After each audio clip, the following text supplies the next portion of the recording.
All right. Welcome back, everyone, to the Pick Me Up with Eva Curie. As you could probably guess, I'm Eva Curie. And sorry, y'all, this gets repetitive, but I gotta do it. Follow the Instagram at the Pick Me Up Pod, subscribe, like, and share the podcast wherever you listen to podcasts. And yeah, that's about it. So glad I'm done with that introduction because I have the privilege of introducing a fabulous guest today. Just wait for all of her credits. Ready? She is a writer, a content creator, executive producer, podcast host, author of 4 books, keynote speaker of WellnessCon, and an actress who has appeared on Disney and CBS. Y'all, I am so excited for this interview, but ladies and gentlemen and listeners from all over the world, please welcome Candy Washington. It's so nice to meet you and so nice to have you on today. Hi, Eva. It's so nice to be here. Thank you so much for having me. I appreciate the time to talk to you and your beautiful audience. Oh, thank you. I so appreciate it. We got to start off with that simple question, coffee-themed show, coffee-themed question. What is your go-to coffee beverage to get you up and out of bed in the morning?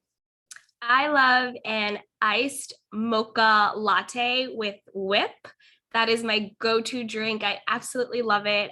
If it's after dinner, then I like a double espresso with also a little bit of mocha in it as well, and maybe some almond milk.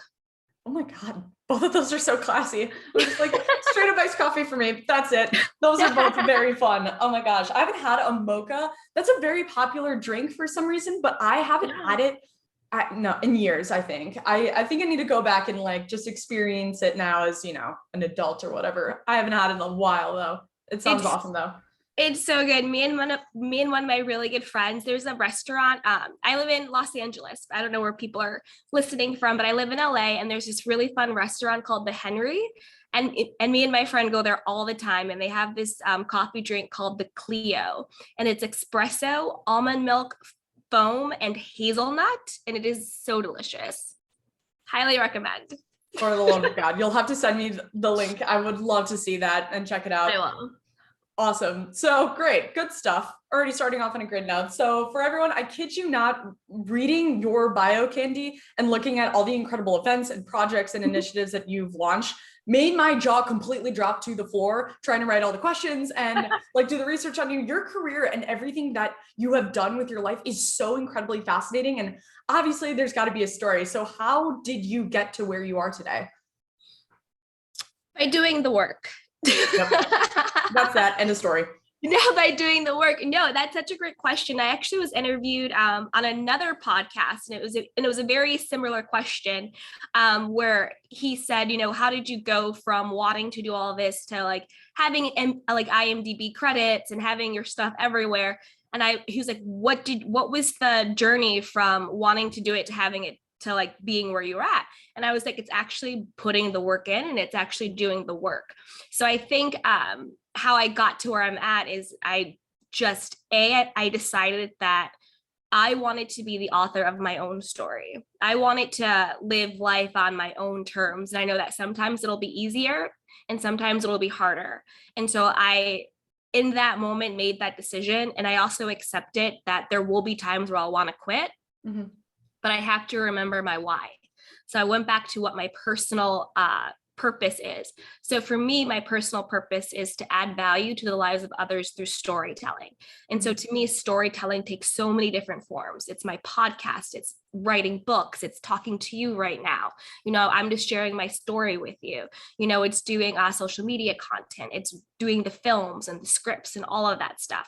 So if I can just add value to the lives of other people, if I can inspire someone, if I can change the way someone thinks, or if I can just make someone smile that day, then I've done my job.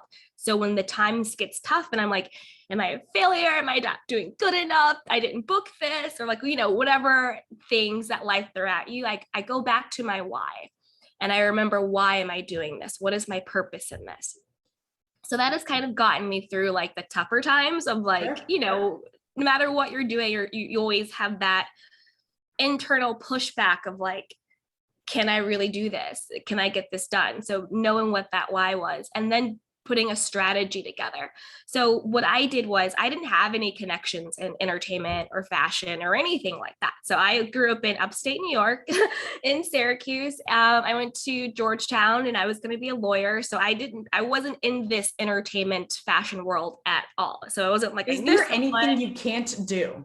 That's my question for you. My next question. Oh my goodness. Okay. Sorry to cut you off. Carry on. No, go ahead. No. So yeah, so I didn't have any of that, but I guess I didn't, but I also had this almost like naivete where I didn't believe I couldn't do it. Mm-hmm. So there was no limiting belief to me to stop, to not do it. So then I put together just like a strategy or plan. I thought, well, who are the people that I aspire to be like?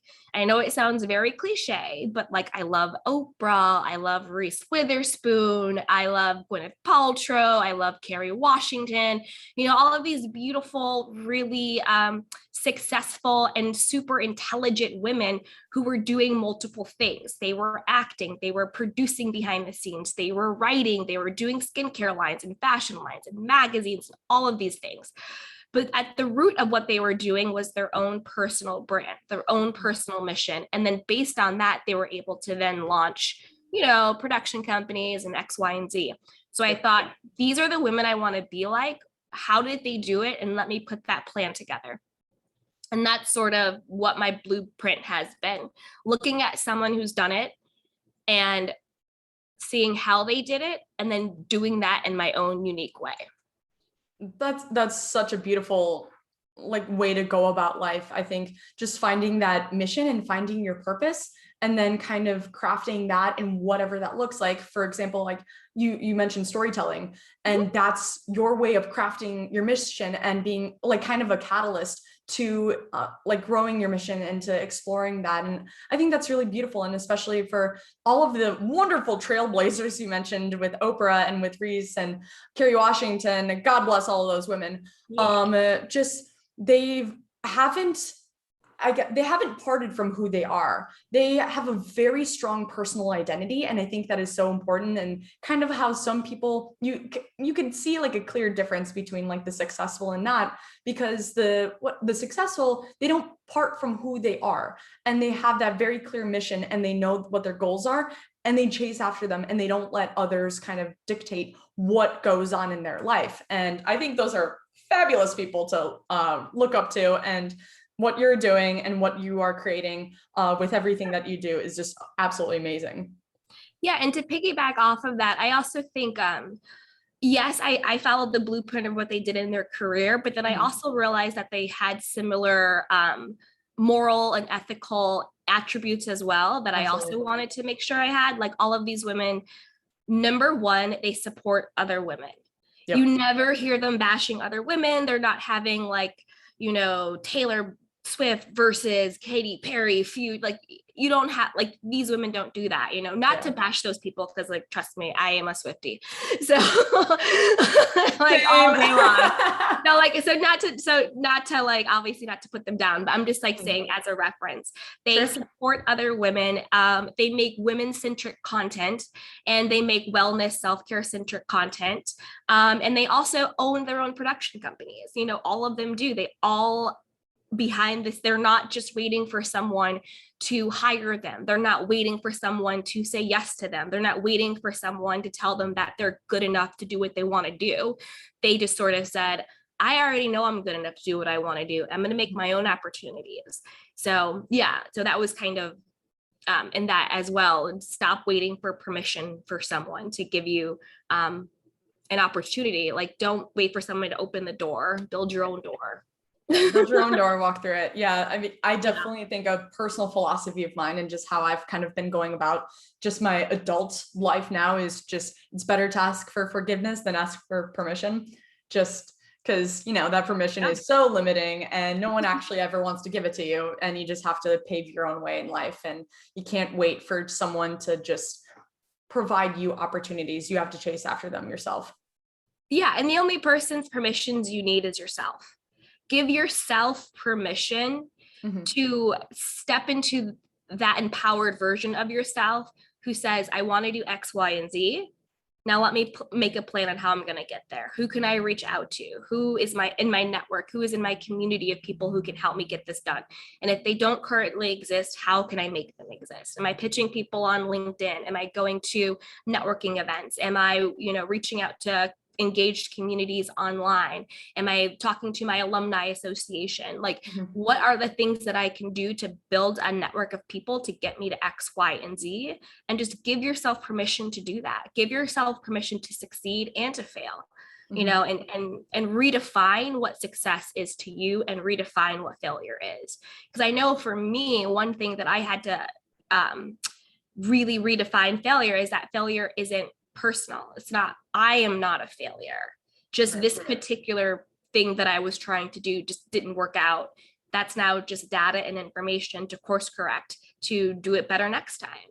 So really taking the, not personalizing, trying something and having that thing not work out. Amen. That's that. Yes, absolutely. That I loved what you said about giving yourself the permission. That resonated with me a lot, because I think people know what they want and people know what they want to do, but they don't actually take the additional step of, I'm going to allow myself and I'm going to give myself the permission to chase after my dream, to go about doing whatever project, going about launching whatever initiative.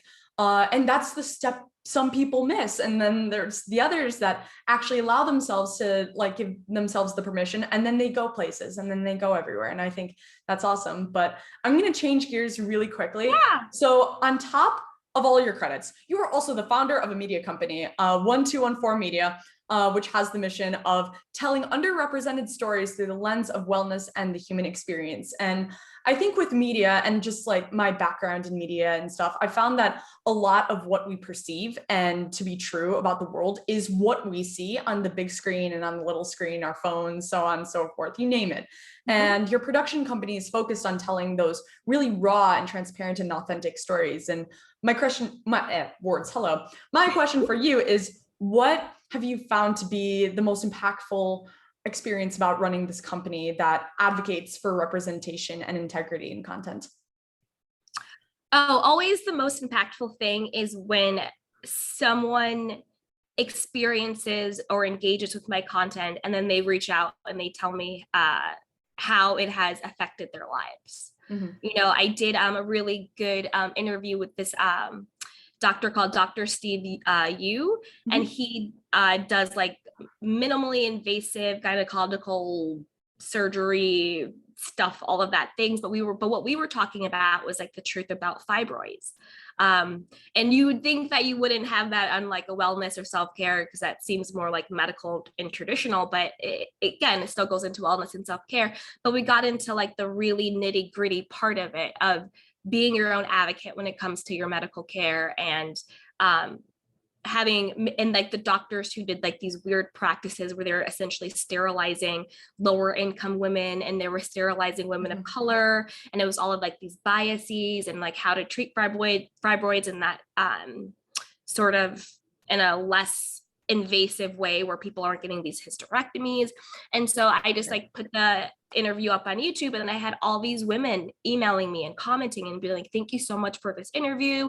I've been battling this for so many years. I didn't know I could not get a hysterectomy. Oh my God, this happened to my mom. This happened to my grandmother. You know, thank you so much for this. So it's when you just, again, you have a conversation with someone, you're telling stories about people's experiences, and then seeing that it truly affects other people. I remember when I first started out doing my company and doing all my endeavors, and this girl from high school that I hadn't talked to in forever reached out to me, and she goes, I see all the stuff you're doing on Facebook, and you inspired me, and I think it was her fiance or boyfriend at the time, to start our own app, keep going, that's so cool.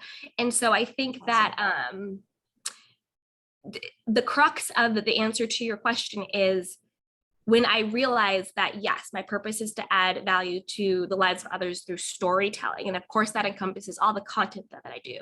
But on the macro level, on the bigger level, what that actually means is that the most important story that I will ever tell is my own. And that people are really buying into my story. And I think that is what gives my content integrity. So when people can look at the person creating it and saying she's, walking the walk, not just talking the talk. She shares her successes, but she also shares her failures. She's being self-aware, she's being honest, she's being transparent. She has her own journey, because I think that's really what it is. Even when we were talking about these women, right? We're really buying into like the story of Oprah, the story of Reese Witherspoon, the story of the Kerry Washingtons, like what they went through to get to where they are. And then I think that that's really is the most fulfilling thing, when someone can, experience my content, or they can hear a bit of my own story and feel like they can do it too. Just empowering people to fully be who they are, because I'm showing up fully as I am, and perfectly as I am. Oh, that was so perfect. You couldn't answer that question like any better. Seriously, when your content has an impact, that's like the best.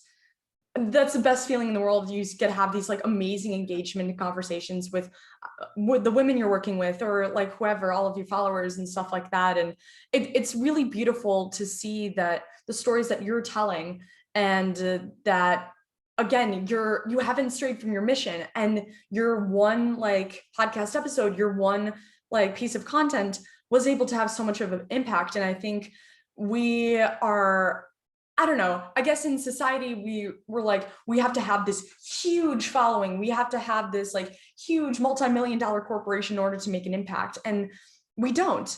We have the power. We just don't use it correctly. And like, you're this beautiful example of it, because you have your platform, you have your mission, you created your avenue, which is storytelling, and your podcast, and so on and so forth. And took it from there, and that's it. And you had this really beautiful, wonderful impact on so many women that like tuned into that episode. I think that's really amazing.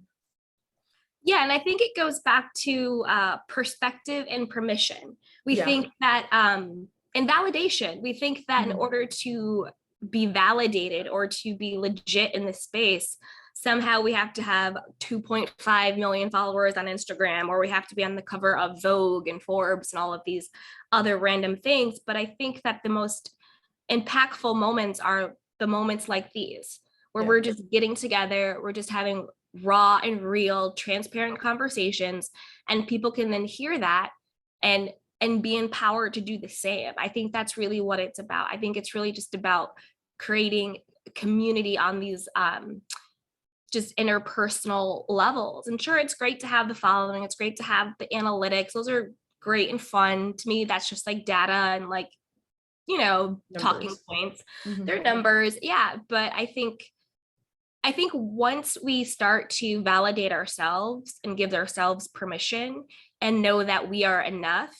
then we stop looking to things outside of ourselves to validate ourselves. We stop looking to, winning an award, getting this placement, getting this number of followers on Instagram or YouTube, or having someone hire you, having this amount of money in the bank, getting married, getting whatever it is, buying a fancy house, buying a flashy car, all of these sort of external societal cues that we have been taught means that we are somehow worthy enough, successful, whatever the case may be.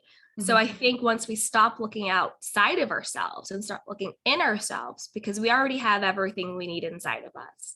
We were born enough. When we remember our intrinsic value and worth, that is when we become so powerful and so unstoppable. Because everything outside of us is conditional and can change and is opinion-based, not real, not facts. So as long as we're looking for things outside of us to validate who we are, we will always be hustling for our worthiness. We will be exhausted. We will be overextended. We will not have inner peace, because everything outside of us can change. And everything outside of us is out of our control. The only thing that we can control is is ourselves and our inner being and how we feel about ourselves. And when you decide that I choose to feel this way about myself, regardless of anything else, that is when you are truly powerful. Because if you're waiting for someone to give you permission to love who you are, you'll be waiting for the rest of your life. And politely screwed. That's that. Yeah. That intrinsic power. So, oh God, I love that. I loved everything that you just said. It needs to be on like a poster on my wall.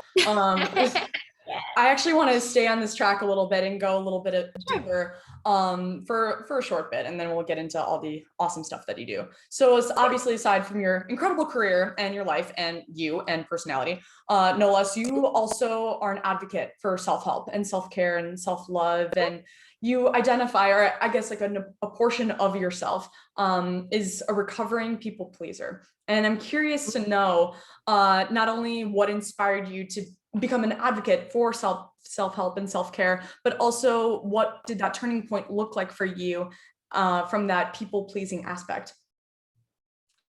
Yeah, so I'm definitely a recovering people pleaser, codependent personality type.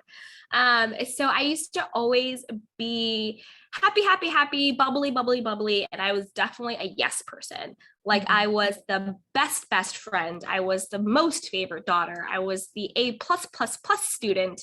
You know, I did all the extracurricular activities. I was just like a yes. I can do. Mm-hmm. Never wanted to disappoint anybody else. Never had those personal boundaries where I felt I could say no. Like I would literally get a pit in my stomach when I had to say no to someone, because I was like, oh, they're not going to like me, or they're going to think I'm being selfish, or they're going to think I'm being stuck up, or, you know, I can't help them, so I should help them. Like I had all that guilt going on and all of that stuff, right?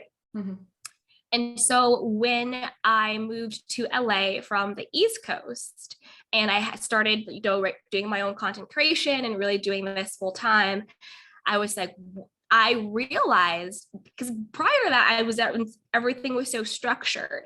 So like me saying yes, me just, you know, doing whatever just came very easily. And it was also very much praised, you know, always being a yes person, always getting the straight A's, always doing everything just so and perfectly was looked upon as being like, oh, she's really smart. She's a really good student. She's a really great friend. She's a really good daughter. She's really this. That gets praised, right? When you kind of are everything to everyone, people praise you for that. It's a subconscious thing. They're not thinking like, oh, I'm going to use this person because they're a doormat. But if someone is just constantly saying yes to you and is always there for you, you're naturally just like, okay, cool. You know, it's just like people will take from you what you're willing to give. Mm-hmm. And so when I moved to LA and I had to learn how to restructure my life, and then I had to learn how to, you know, say no to brand, like even with like brands, I'd be like, if they would pitch me and be like, can you post this for free for product? I would, in my gut, I was just like, absolutely not. Like We do not do pro bono work. No, exactly. thank you. We do not do pro bono work. This is a profession, not a hobby. Yeah. But when I realized that I was having difficulty pushing back and creating those boundaries and structuring my business in a way that made sense from a profitability standpoint. And then when I had to learn how to like make new friends that I didn't have throughout my entire childhood or my college friends that I had for the last 4 years, literally moved to LA, didn't know anyone, maybe like one or two people, but just very like peripherally. But like making new friends, and I got honest with myself of how do I now want to show up in these relationships? You know, how do I now want to show up as a business person? And so I kind of had to realize, well, why can't I say no? Why can't I push back? Why do I feel the need to please people? And again, Queen Oprah, I was listening to one of her super songs. I listened to her too. Oh, I love the show. Oh, it's so good. Anyway, sorry, continue.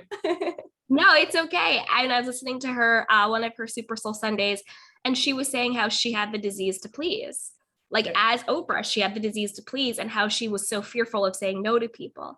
And then when she said no to, I think it was like Stevie Wonder had called her and was like, oh, can you, you know, give some money for the children or whatever it was. And she just didn't want to give to that at that particular time, which is fine. You don't have to. But she was so fearful of saying no to him for the same reasons that I was always so fearful to say no to people. They're going to be like, who does she think she is? She's selfish. She's this, she's that. She's like letting people down. And then she said no to him. And he was just like, oh, okay, well, you know, grab lunch later. Bye. And it was totally fine.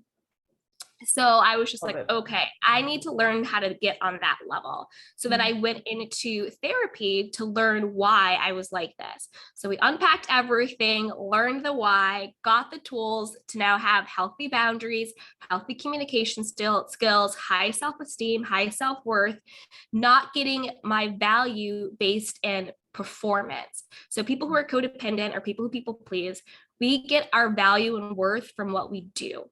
Are we producing? Are we performing? Are we giving? Are we helping? Are we doing? Because if I do all of these things for you, the underlying assumption is that then I'm worthy of your love and attention and you won't leave me. Mm-hmm. It's based on an abandonment wound.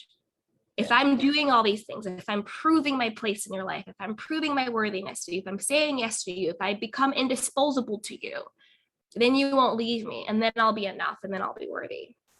And that is a horrible, horrible way to live your life. And no one should ever feel that way. Absolutely. Usually, coping mechanism that we usually in childhood you may have felt. I'm not saying you personally, I'm saying in general, but like in childhood, if someone feels like their needs or their wants won't be met, a way to adapt and cope is to become a caretaker. Like they become a caretaker in that sense. But then that coping mechanism in your adult life then sabotages you. So what used to protect you in your childhood now is sabotaging you as an adult. Because although it protected you, it was an unhealthy way to be protected because that dynamic was unhealthy anyway. Mm-hmm. So then you have to like reparent yourself and you have to retrain yourself in adulthood to have that healthy communication style, healthy outlook, healthy perspective, healthy self-concept of yourself, to knowing that you are intrinsically valuable and worthy. So you don't have to prove, show, do, perform, help, any of those things in order to be valuable and worthy and enough. You already are. You inherently are. Simply because you are here, you are enough and worthy and valuable. Mm-hmm. And when you truly believe that about yourself, you're able to heal that abandonment wound, because no matter who may or may not leave you, that does not determine what your worthiness is. But when you tie your worthiness to whether or not someone chooses you, you'll be devastated your whole life, because people have choices and people can change their mind and people are fickle, whether they mean to be or not to be. So you can't let somebody else's choice or somebody else's opinion or somebody else's mood dictate how you feel about yourself. And one way that I illustrate this is, if, say, for example, I was a jeweler and I had a really cool jewelry store. And in my right hand, I had a diamond that was worth $1 million. I mean, this was like a beautiful, amazing diamond, and it's awesome, and it's $1 million. And then in my left hand, I have a equally beautiful, amazing, awesome diamond, also worth $1 million. Right? Got two diamonds here, one in my right hand, one in my left hand. And say a man walks into my shop. He looks at the one on the right, he looks at the one on the left, and he goes, I think I'm going to buy the one on the left. So he buys it, gives me $1 million, and he walks out the store. Does the fact that that man bought the one in my left hand make the one in my right hand any less valuable? No. No, not at all. No, it doesn't. Just because someone didn't choose, because the diamond is you, just because someone didn't choose this diamond, it did not take away that diamond's intrinsic value. That diamond is still beautiful. That diamond is still worth $1 million. That diamond is still awesome and beautiful and a gorgeous cut. Someone's choice does not take away your value. You are the diamond. Mm-hmm. So if someone chose that diamond, great. If someone doesn't choose that diamond, it does not take away from its worth. It's still worthy. It's still valuable. It's still enough. That man could then come back into the store and be like, oh, I changed my mind. I'm going to return this one and I'm going to buy this one. That's just how people are. Yep. So So you have to remember, you are the diamond, and your worthiness and your value does not change based on somebody else's opinion or choice. Mm-hmm. That was such a So beautiful analogy. Oh my goodness. So don't give away your worth. You are the diamond. Yeah, that's so beautiful. And I think just while you were talking about all of that, I was kind of like reflecting in words too. And I think as someone who has also spent her entire life pleasing other people, I think once I finally got to college and actually went near where you were growing up, I went to Ithaca. So oh, nice. Yeah. about an hour out or something like that. Yeah. Yeah. And that was the first time where I finally like put myself and my desires first, and I wasn't constantly wrapped up in how do I please my family? How do I please my friends? What can I do to be a better person to all of these people in my life that, yes, are important to me, but it's my life too. And I think when you were talking about how do I show up when you had moved to LA, that you were trying, like, obviously you tried and you did, you reconstructed who you were, and you put yourself first, and you went to therapy, and you were able to work out all the inner mechanisms in your brain and in the way that you go about your life and your habits and your behaviors, and you found that value. And I didn't find that value in me until I actually had separation and had some distance and had, like, for the first time ever, me to focus on. And I think that huge change, college or moving or whatever, yes, it's so scary. And yes, I was vomiting profusely before moving to college, neither here nor there. I needed that so badly. And it was the most rewarding experience because I finally figured out who Eva Curie is and where she's meant to go. And I'm no longer that person who is constantly trying to please and prove their worth and prove their value. Like that diamond analogy you're talking about. I think, oh, I loved that. I loved everything you said. Jesus Christ. It's so good. It's so great. Done. Yeah, I would also like to say to that, I got really good at being okay with being quote unquote selfish. Yeah. Before I like really got, before I got, before I went to therapy, before I started working on myself, before I, empowered myself to be responsible for myself. If you called me selfish, that was like the worst thing in the world to call me. Like, I was like, how dare you call me selfish? And it would like break me down, and I'd be like so affected and upset. Yeah. Now, if you call me selfish, I'm like, thank you, you're right. I'm taking care of myself first. Because the truth is, when somebody calls you selfish for creating a healthy boundary, for saying no, for pushing back, for saying yes when you want to say yes, for saying no when you want to say no, they are the ones who are actually selfish, because what they are saying is, you're a bad person because you're not doing what I want you to do. So who's actually the selfish person in that situation? It's the person who's trying to manipulate you, gaslight you, and guilt you into doing what they want you to do.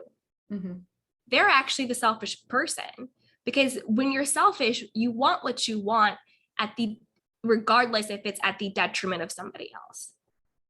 That's what really being selfish is. Putting yourself first, making your own well-being your first and best priority is not being selfish. It's being a healthy, evolved, functioning adult. That's what that really is. It's this sort of like way to control and manipulate people, to have this narrative that if I put myself first, somehow I'm selfish, not a good person, ego, we know all of these words that we put onto people in order to shame them into doing what another person, society, whatever you want to call it, wants them to do. So I had to get really comfortable with being quote unquote called selfish. And I also had to get really comfortable with pissing people off, because especially I had to realize how did I want to show up with like the new friends I was making and the new relationships I was having and this business I was building. But you are who you are and you show up as you are in all places. It's like that saying, like wherever you go, there you are. So as I was changing, I could no longer show up as the old version of myself within my family, within my old friend groups, within old romantic relationships, because if who I am is changing, then those dynamics have to change as well. Lost a few friends, that is okay. Pissed off some family members, that is okay. Absolutely okay. That is absolutely okay. But people will course correct. The people who are meant to be in your life might be a little pissed off because they benefited from you serving them. And they may not be bad. I'm not saying they're bad people. They're not bad people, but they're just people. Yeah. And when someone has been serving you, saying yes and wanting to please you for their entire life, and then all of a sudden they're like, you know what, I can't do that for you anymore. I'm sorry, that's not going to work out for me anymore. That's a shock to them. But they will course correct. The people who are meant to be in your life will course correct, and they will come around and they will adhere to the new version of you. And if they don't, then it is their loss. And they don't deserve to have the love and the light that you bring to their life, because they expect you to honor their boundaries. They will easily say no to you, but the moment you say no to them, it's a problem. So yeah, exactly. So like you have to be okay with pissing some people off and be prepared for relationship dynamics to change and just roll with it, because at the end of that tunnel, it's a much better, more empowered life. And I tell you, I experience the world differently now than I did before. It really is a reality change. Yeah. I think that is that's such a big step for people pleaser to take, and that's probably the most scary thing a people pleaser can do, or think of like those relationships being slightly uneasy for a while they course correct, or not while they themselves course correct, while they finally put themselves first. But as soon as it happens, it's just they're different people. And then the best was what you said about, if they are meant to stay in your life, they will. And if they care about you that much, or if they are whatever, if they course correct themselves, they will stay in your life. And if they don't, who cares? There's 7 billion people on this planet. Someone is going to be there for you, and someone's going to respect who you are and respect your quote unquote selfishness too, and respect that you prioritize your first and your needs and desires, because at the end of the day, it's up to you. Exactly. Your life. But we are rounding out the episode. I'm going to ask you one last 2-part question, and then we'll call it a day. But what is the best piece of advice that you have ever received yourself? And then the best piece of advice that you could ever give? I think the best piece of advice that I've ever heard. That's a really good question. I would say, I think my sister once told me, there's always more than one way to your goal. Like there's always more than one way to your success. So I guess to me, I kind of read that as, don't get so fixated on the how, and don't get so tied down to like, well, this is, yes, have a blueprint, have a strategy, but like have grace and flexibility for how it unfolds in your life. Because sometimes we pigeonhole ourselves and we think, well, we have to intern, be an assistant, then be a manager, then be an associate, then be, assistant VP, then VP, or you know what I mean? Like whatever we think it is, right? Yeah. Or we think like creative, world, we think, oh, well, we have to like work for free forever. Then we have to do this and da-da-da-da-da. And like, we have to like, there's always more than one way to your goal. So get creative on the how and be flexible with the how, because maybe you're able to jump from point A to point M to point Z, and you didn't have to go through all of the alphabet to get there.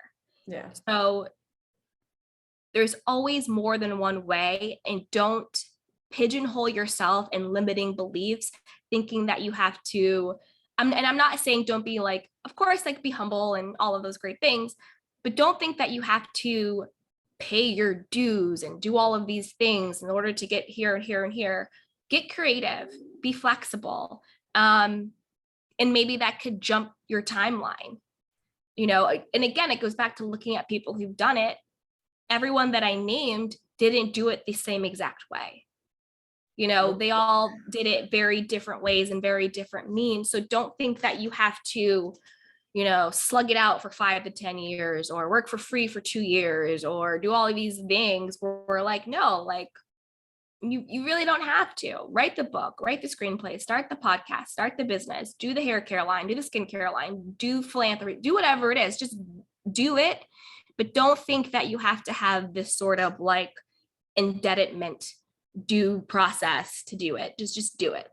Yeah. So I think that's a good piece of advice. Like, don't pigeonhole yourself. And then I think the best piece of advice that I could give to someone is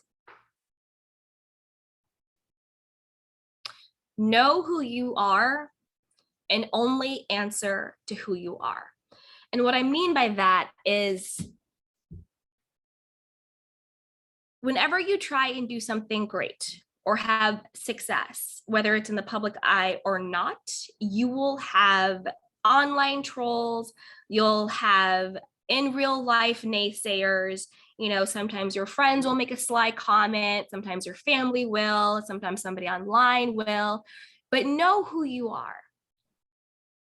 Know that you are worthy, you're enough, you're talented, you're intelligent, you're resilient, you have integrity, you're beautiful. Like, know who you are, you're a good like know who you are in your center and your core. So when anyone in your life, online troll, maybe a well-meaning family member, but just they're not on the level of thinking that you're at, right? Mm-hmm. Friend, boyfriend, girlfriend, whoever it will be, makes a comment to you that can try and deter you from where you're going. Oh, are you sure you can do that? Oh, that takes a lot of time. Well, people like you don't usually get that. Well, you don't really know what you're talking about. Oh, nobody's a working actor. Oh, nobody makes money writing. Like, like whatever it is, whatever these little digs are. Oh, you really think you can get that? Well, what's your backup plan? Oh, well, maybe you should go back and get that MBA. Like whatever it is, right? So when people, whoever they are in your life, call you something that you're not, and what I mean by that, what they're saying low key is you're not really good enough to get that. You're incapable of doing that. That is out of your reach. People like you don't get that. Or who are you to think you can get that? Yeah, right. Or whatever it is, right? You're not going to respond to that, and you're not going to answer that because you know that you are capable and you know that you are good enough. And beyond all of that, you know that you are deserving of it. You deserve to have success, however you define success. You deserve to have wealth. You deserve to have happiness. You deserve to have love. You deserve to be treated with respect and kindness. You deserve to fail, and I'll just say fail in quotes, but you deserve to have things not work out under grace, meaning that just because something didn't work out in this particular way, it doesn't mean that you're going to completely collapse and quit and fall back, or think that somehow it means you're not good enough. No, you're going to fail under grace. It's not who you are. It's just an event. It's just information. You're going to take it, and then you're going to apply it to the next thing you do to make it better, because all successful people fail 1,000 times more than they ever succeed. Mm-hmm. If you are not failing, you're not doing it right. And that's just really what it is. You should be looking at your failures as like badges of honor, because anybody in this world who has ever done anything partially meaningful is constantly failing, constantly. And that's just how it is. So know who you are, so you don't internalize and you don't answer to someone calling you something that you are not deserving, not worthy, not good enough, too fat, too skinny, too tall, too short, too black, too white, too uneducated, too educated, whatever it is. Know who you are and only answer to that. So that is the advice I would give to someone. Know who you are and only answer to that. Let everything else fall by the wayside. Oh my God. Yep. That was what the world needed to hear. And I hope the world is listening. Oh my God. I actually have no words. That's the best piece of advice I think anyone could ever receive in life, and you could ever provide, just that value in answering to yourself and yourself only, and knowing who you are and being so certain with who you are that no one can deter you from doing anything. You are unstoppable yes, done. Great. I think that is the perfect way to close the show. I have no other words. So that's that. We're closing the show because I am speechless and gonna cry. Neither here nor there. It's okay. I love crying. I'm not too big on crying on camera, so we're not gonna do that. But no, let me tell you this real quick about cry. I was doing so I do self-care sessions on my YouTube channel. And I started doing live ones, and I was doing a live self-care session and I accidentally triggered myself. I literally started crying, and I was literally crying, and I just had to keep going. And I was like, okay. And for insight number 3, and I was just like, and I just went through the whole thing, like crying. Yeah. But people really responded to it because I did my little intro. I was like, this is what we're going to talk about today. And I was like, number 1, number 2, number 3. And then they got a comment about something. And I was like, oh, well, this happened to me. And I was like telling my story. And the tears, it was a mixture of, they weren't, even though I was talking about something that was sad, what made me cry was actually, it was almost like a melancholy. It was almost like the joy that happened out of the sadness. And there were tears of happiness, because it was like, I gave myself chills by knowing that even though, people were like, someone in my family had said something really mean to me, and it was just a really mean thing to say. And she says mean things to me all the time, but whatever. And I was like sharing this experience, and I was saying, someone that you love really, really dearly, and you really want to be really close to them, but those people may not always have the capacity to be who you need them to be in your life. But you can still wake up and know, like, you can still wake up and be joyful. You can still wake up and know who you are. You can still wake up and like do what you need to do, and like not pay attention to what this person is saying, even though you really love this person. Mm-hmm. And that is what made me cry, was realizing like how far I had came in my own self-love journey. And that was really what I was crying about. So they were actually like tears of joy, but like, it was weird to like, it was still, but so I'm like, if you want to cry, cry. Because when you untap, when you tap into that like little realization or that little thing that just changes your entire mindset, I literally become an emotional dumpster fire. It just happens, and sometimes we have to prevent it from happening. But sometimes a good crying session, it just is the best. Better out than in. Say it again. Better out than in. Oh, yeah, absolutely. So we're gonna wrap this up. Candy, it was an absolute privilege to talk to you today.